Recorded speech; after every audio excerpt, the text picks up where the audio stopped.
Government جو ہے وہ اپنے تحت نئے اقدامات کر رہی ہے، جس میں سے بڑی ڈیولپمنٹ جو اس وقت ہوئی ہے وہ ہے کہ پرائم منسٹر نے ایک نئی فورس جو ہے بنانے کا اعلان کیا ہے، جس کو ہم corona virus relief tiger force کا نام دیتے ہیں۔ اس ٹائیگر فورس کی اگر ہم بات کریں تو اس میں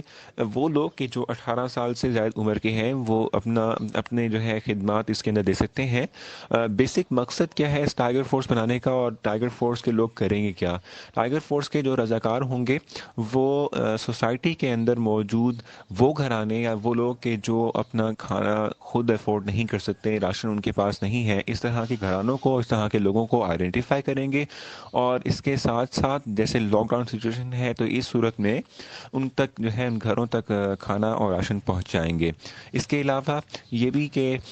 جہاں جہاں کرنٹائن سینٹر ہیں وہاں پر جو ہماری طبی عملہ ہے اس کے ساتھ، اور جو جتنی بھی ہمارے پاس لا اوبے کروانے کے لیے جو فورسز ہماری ہیں، ٹھیک ہے، جیسے کہ آرمی اور پولیس ہے، ٹھیک ہے، ان کے ساتھ ساتھ وہاں پر انتظامیہ کے تحت انتظامیہ کے طور پر وہاں پر اپنی رضاکارانہ طور پہ اپنی خدمات جو ہیں وہ دیں گے وہاں پہ، اور اس کے ساتھ ساتھ جو مشتبہ مریض ہیں سوسائٹی میں ان کو لوکیٹ کریں گے اور ان کو ایجوکیٹ کریں گے کہ وہ جو ہے اپنا ٹیسٹ کروائیں۔ تو بیسک مقصد یہی ہوا کہ یہ جو ہے سوسائٹی کے اندر رہتے ہوئے